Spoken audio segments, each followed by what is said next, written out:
Well, speaking of dangers, let's talk about Ron Desantis.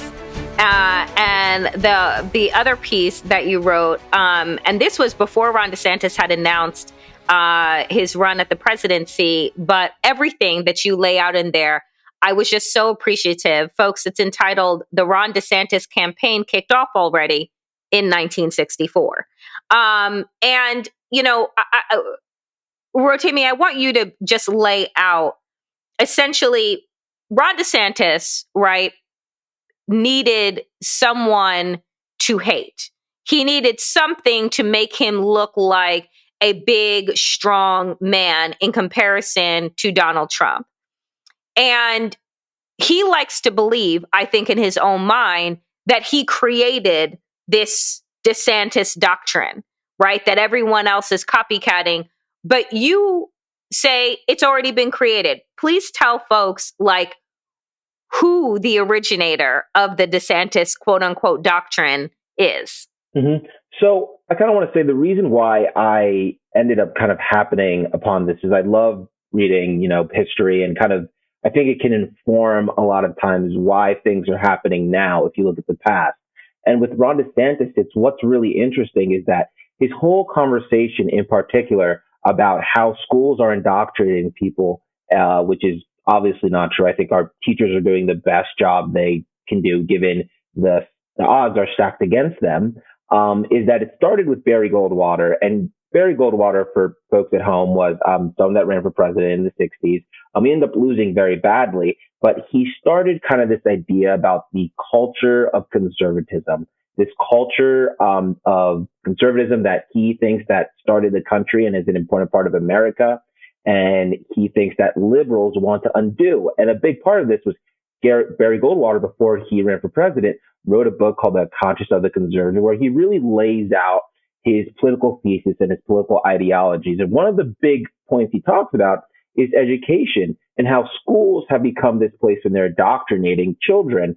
And, that is exactly what Ron DeSantis says today, is that, kids are being indoctrinated. Kids are being fed lies about the country and the world by liberals. And why I think that ideology is so dangerous is because our country is reverting back to old habits and very dangerous types of language that really hurt a lot of people back in the 60s and led to a lot of problems in our country.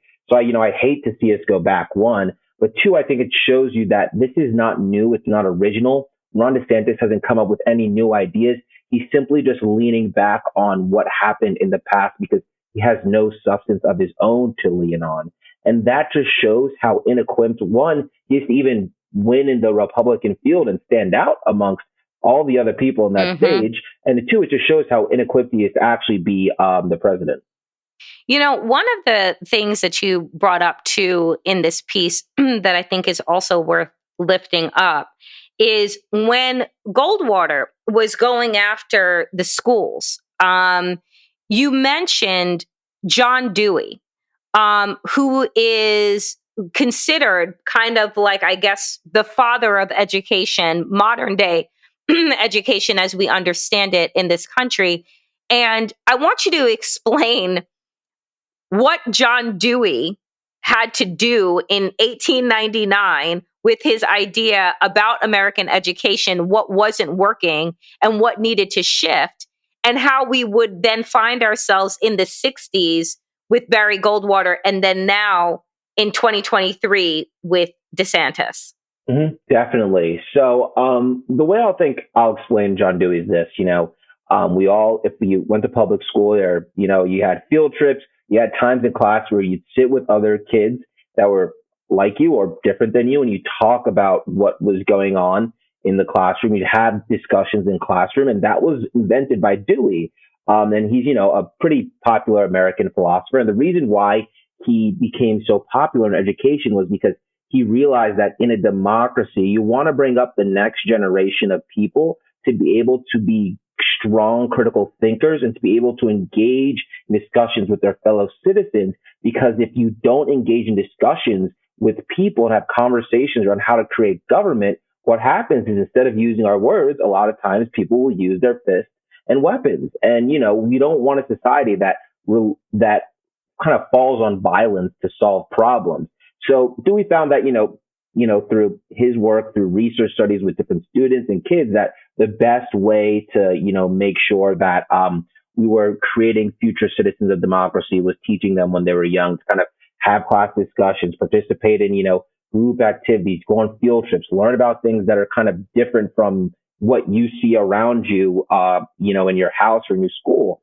And so what ended up happening over time is this became, practically the model of education is adopted in school districts across the country. A lot of people found it was effective because it worked. Kids are becoming smarter. Kids are becoming more articulate. They were learning how to make arguments in the classroom. And what happened is a lot of these kids started when the 60s was happening is a lot of young people started joining the civil rights movement because they started questioning what was happening in society. They started saying, why does someone that lives a couple hundreds of miles away from me in the same state, they can't sit at the same lunch counter that I can. They can't do the same things that I can do. So they started really questioning the tenets of what was happening in their democracy, because it wasn't really a true democracy. We hadn't really become that real multiracial democracy. And so what happened is Barry Goldwater noticed that and started writing about that in his book that he wrote when he was, thinking about running for president, because he really thought that the education model that Dewey created was pushing us, it becoming towards a more progressive society, was really making the future citizens that were really good critical thinkers. So that's really why Barry Goldwater took that position. And now when you see DeSantis take that, it's the same thing. Because what you've seen in the last couple of years, we had the first Black president in 2008. You've seen a lot more kids, a lot more young people really start to question things that they see in society that are not okay, and really start to pressure their politicians and ask them to make better political decisions. And that's why Ron DeSantis wants to call everything woke, because it's just because our society and our country is changing for the better. So for him, it all comes down to education, like Barry Goldwater. And part of me is like, it's kind of diabolical because they understand that they want to really target young people, because I think young people are very vulnerable and they're very open to new ideas. So him attacking young people, I think it just shows kind of how, dangerous I think Ron DeSantis, his doctrine is. And that's why I think your piece was important. And I think that it's important for us to be having these conversations and not just dismiss Ron DeSantis, right? Because this is an ideology that has proliferated our body politic on and off again for so many decades. And it is so dangerous because what we know to be true is that education, public education, is necessary, right? For a successful, economically successful, globally competitive country, right? If you, like, when I look at what Ron is, and I'm a former educator, and folks who listen to the show know that. I went to school and my master's degree is in education policy. And the reason why is because as I was going through school, I realized that without the ability to have taken AP classes, without the ability to have been in a public education environment that really fostered critical thought, I would have never gone into the career that I had chosen, right? I would have never been on this path, and I would have never been in a place to be asking questions about what does it actually look like to perfect this union, right? What does it look like to be a responsible citizen?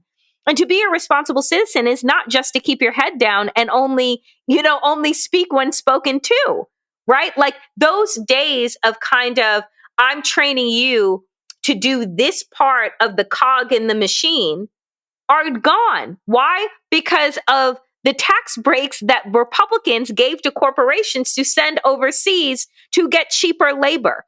So those labor jobs are gone. So when I look at what Ron DeSantis is doing in his dumbing down, his purposeful dumbing down of the residents of Florida and how other people are copycatting, I'm just like, what do you think, Rotimi, what do you think is their end goal? Because America can't be competitive globally if our students don't know a damn thing, right? They can't be competitive when you're saying, oh, we're just going to do writing and arithmetic. Like this, I mean, literally, Republicans have said that recently, right? Like they look at these young kids walking out of schools in Florida, walking out of schools in Tennessee because they're demanding better, right? Whether it be from gun safety or climate change, they want better for their future than what's being presented to them. And their pushback is, we need to undereducate these kids and like ban thinking. So it's interesting when Ron Desantis, I think, always says this, because it's like America didn't become the best country in the world because we were learning just the basics. We became the best country in the world because we were thinking to the future. We were creating planes, cars, trains, things that people hadn't even thought of, students in colleges were thinking about. And that wasn't because we were learning the bare minimum. It was because we're thinking about a future that didn't even exist yet. And I think with Ron DeSantis and some of these Republicans, the ideology that they're hoping that gets instituted in our education is going to stop a lot of our kids from thinking about the future and creating a more advanced society. Because America doesn't say number one if we're just thinking about the past and we're sticking to the fundamentals. America becomes better when we're thinking about creating a brand new society, because that's how we got here in the first place. So I really don't know why they're doing this. Part of me thinks there's really no plan. It's mainly just about staying in power, and it's just about winning an election. I think that is the main thing. I think the people that are really interested in power when they run for office, they don't really have a plan. They just care about power. I mean, we saw that with Trump. There was really no substance. It was just about being powerful and bragging and having this fake swagger and cockiness. And I think, that's what Ron DeSantis is focused on. It's just about winning, it's just about gaining power. It's about consolidating power for himself and people that are like him.